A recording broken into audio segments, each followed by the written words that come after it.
Hey folks, you know what time it is? It is time, as I reach down, get my trusty Kindle,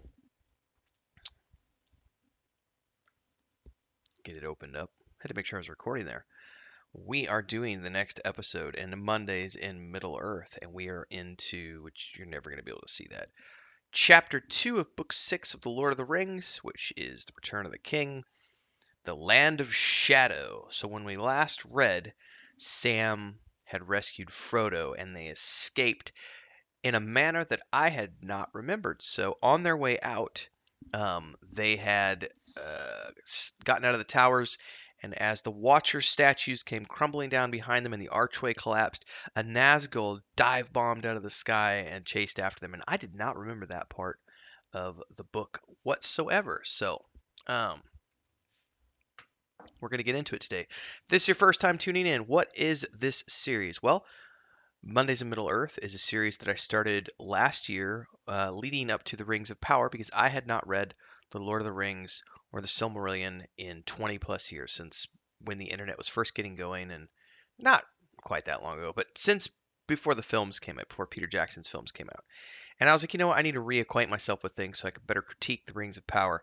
And then that turned into something that I thought was only going to take like 3 months, and here we are, however many months later. I don't think we're quite a year yet, but we're coming up on a year.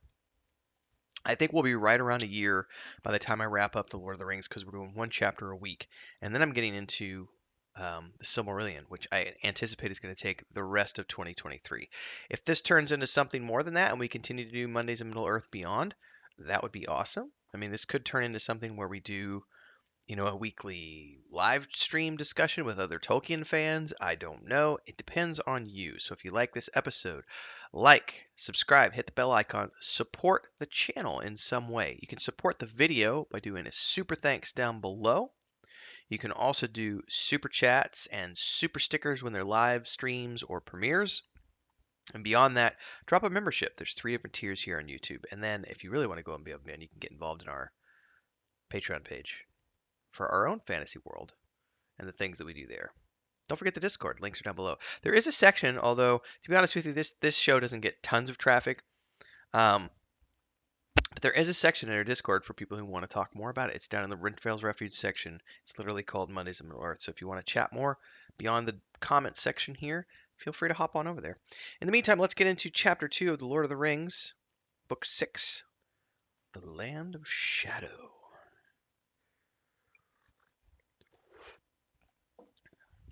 Run, Mr. Frodo, Sam cried. No, not that way. There's a sheer drop up over the wall. Follow me. That's how this chapter starts off. Down the road from the gate they fled. Ooh. They pause and look back. Perched now on the wall beside the ruined gate, the Nazgul sent out its deadly cries, echoing over the land and through the cliffs, and they continue running. Oh, this is interesting. Frodo's like, wait, this isn't gonna work. He's like, if we were real orcs, we would be trying to get back to the tower, not running away. So they're gonna know something's up. It's good calls. Good call, Frodo. Oh, this is when they. I remember this part. This is when they get to the bridge. Then they hear orcs coming, or at least they hear some sort of iron-shod feet and the clatter of hooves. Um, and they have to go up and over the edge of the bridge. And they jump off. Sound of horsemen and orc feet. Thankfully, it was a drop of no more than a dozen feet. I love this part where they're so thirsty. Sam's like, if Shagrat himself were to offer me a glass of water, I'd shake his hand and say thanks. Poor guys. Like, Mordor is not a very nice place, and they're like in the middle of it, you know? Oh, this is interesting. After they'd been traveling for a little bit, says Frodo pauses because he says he could feel a black rider over them, and they need to keep still for a while until finally he breathes a sigh of relief. It's past. Oh, this is really interesting. So as they're this whole paragraph, um, light was growing behind them. Slowly it crept north. There was a battle far above in the high spaces of the air. The billowing clouds of Mordor were being driven back, their edges tattering as a wind out of the living world came up and swept the fumes and smokes towards the dark land of their home. Under the lifting skirts of the dreary canopy, dim light leaked into Mordor like a pale morning through the grimed window of a prison, and Sam looks at Frodo and says, "The wind's changed. Something's happening. He's not having it his own way. His darkness is breaking up in the world out there. I wish I could see what's going on." It was the morning of the 15th of March, and over the vale of Anduin the sun was rising above the eastern shadow, and the southwest wind was blowing, while Theoden lay dying on the Pelennor fields. So Tolkien is tying everything together with dates in this section. You notice he did that in the previous chapter I mentioned. He's doing it again here so we can see the timeline of where Frodo and Sam are compared to what had just happened in the previous book 5 of The Return of the King. Ooh, this time they see a Nazgul on the way back. Um, and it was making its way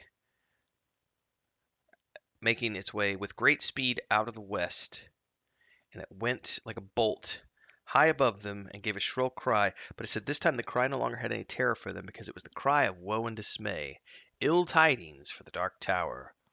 And of course they don't know this, but the Lord of the Rings race had met his doom. Um, and Sam's like, "What did I tell you? Something's happened."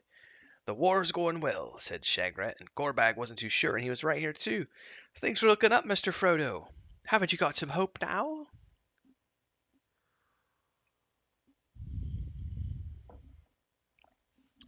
"The ring is so heavy, Sam, and I begin to see it in my mind all the time like a great wheel of fire."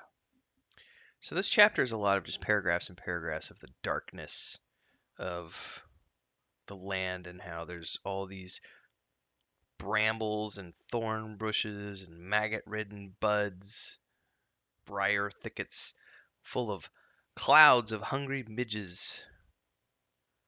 And Sam's like, "I wish I had an orc's hide, because this orc gear is no good." This description here: "There the last living things gave up their struggle.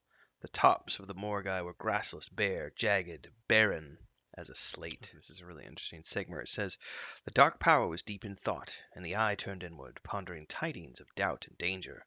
A bright sword and a stern and kingly face it saw, and for a while it gave little thought to other things, and all its great stronghold, gate on gate and tower on tower, was wrapped in a brooding gloom. Not all is going well for Sauron."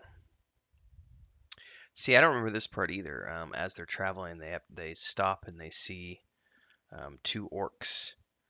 One a big fighting orc bearing the token of the eye, and the other one armed with a bow and horn, of a small breed, black skinned, with wide and snuffling nostrils, and is complaining about it lost the trace, lost the scent.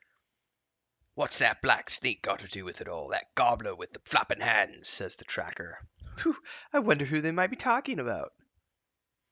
"Did you hear what they said about that gobbler, Mr. Frodo? I told you Gollum wasn't dead, didn't I?" Things are growing dim. Sam is grim, not dim. But Sam's worried because the food's about out. He said, "One more bite and all the food's ended, save the elves' waybread." "Come on, Frodo, time for another march." So it's just more paragraphs and paragraphs and paragraphs of descriptions. Um, we've got the old castle of Durthang, one of the many orc holds that clustered around the Dale of Udun. We've got the dale behind the Morannon. We've got the northern range of Ered Lithwi and Carrick Angren, the Eisenmouth, beyond which lay the deep dale. Oh, so when Frodo goes to sleep, Sam's scared because they're out of food and water. And as Frodo goes to sleep, he says, "Well, here it goes, master. I'll have to leave you here for a bit and trust to luck. Water we must have, or we'll get no further." But just as he was doing so, and on his way back, he caught the glimpse of a black form or shadow flitting along the rocks away near Frodo's hiding place. Biting back a cry, he leapt down from the spring and ran, jumping from stone to stone. It was a wary creature, difficult to see, but Sam had little doubt about it. He longed to get his hands on its neck, but it heard him coming and slipped quickly away. As they're going along here, they hear the sound of marching feet. We're trapped. All we could do is wait and see, says Sam, and they hunker down to wait under the cliff. Unfortunately, they get caught. Come on, you slugs! This is no time for slouching. Deserters, eh? Well, thinking of it. Or your folks should have been inside Udine before yesterday's evening. You know that?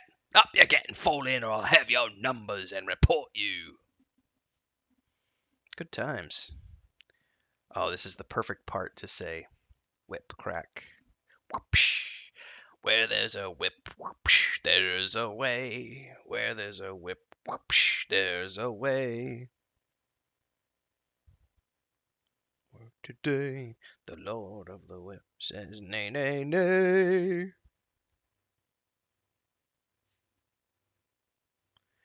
The stench of the sweating orcs was stifling, and he began to gasp with thirst.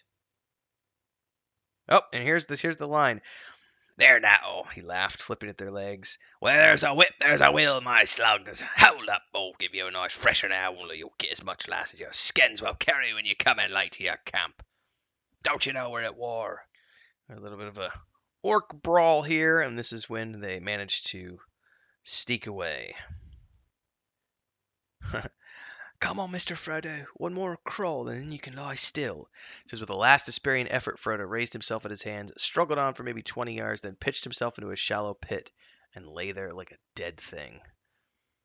That is a longer chapter, and also I think the whole point of that chapter is all about just how horrible of a land Mordor really is. It's dark, it's despair, it's grim, nothing grows, at least nothing good grows. It's full of just the attitude of like the hunter, the sniffler, and the other one, and how the hunter kills the bigger orc, and Frodo gives that speech about how that's just the land of Mordor. Things turn on each other. That's the only way to survive. He said the only thing that would have distracted them would have been us. They would have focused on us to kill us, and then they would have gone back to doing that. So Mordor is not a nice place.